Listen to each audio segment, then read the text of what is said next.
Sa puntong ito, makakasama po natin si Police Chief Superintendent Generoso Serbo, ang mismong tagapagsalita po ng PNP. Magandang hapon po, General Sir. Magandang hapon na Jiggy. Apat, ito pong pagtitiyak na kay Aison po ito, paano po naging proseso ng PNP dito? Kanina nga umaga nagkaroon kami ng press conference at kung saan iniharap ng crime laboratory yung kanilang findings with regards to the remains nitong ni Aison, ni Victor Aison. At ipinakita nga doon yung mga dental records, buo naman yung mga ngipin. Subalit talagang very advanced na, yung kanyang state of decomposition.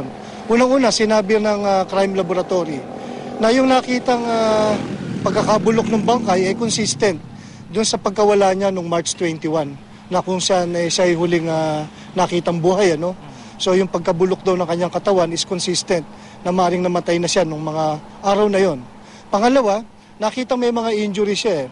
May mga injury siya sa jaw, meron siyang injury sa kanyang mga ribs, at may injury siya sa kanyang pelvic area.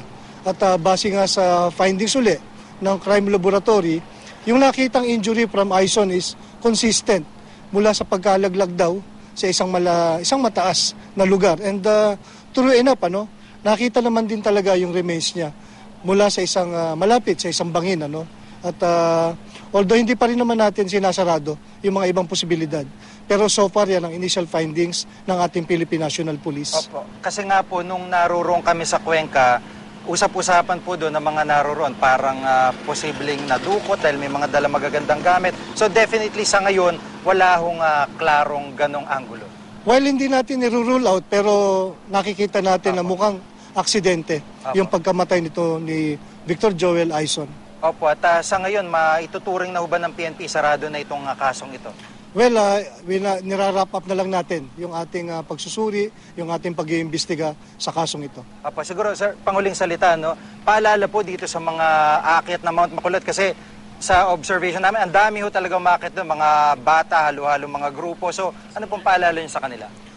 Well, yun, dapat maging maingat at makipag-coordinate sa mga authorities at nang sa ganun morales na namomonitor din kung ano yung magiging movements nila while in the area. Ang pagkakaalam ko dito kay Victor Aison I think solo solo hike, solo siyang umakyat dito sa bundok na ito at hindi ko alam kung anong SOP ng mga mountaineers, pero parang napakadelikado itong kanyang ginawa.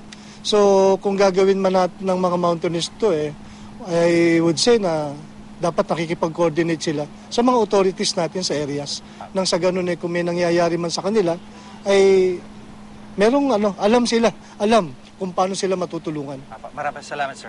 Yes. Si Police Chief Superintendent Generoso Serbo, tagapagsalita po ng PNP.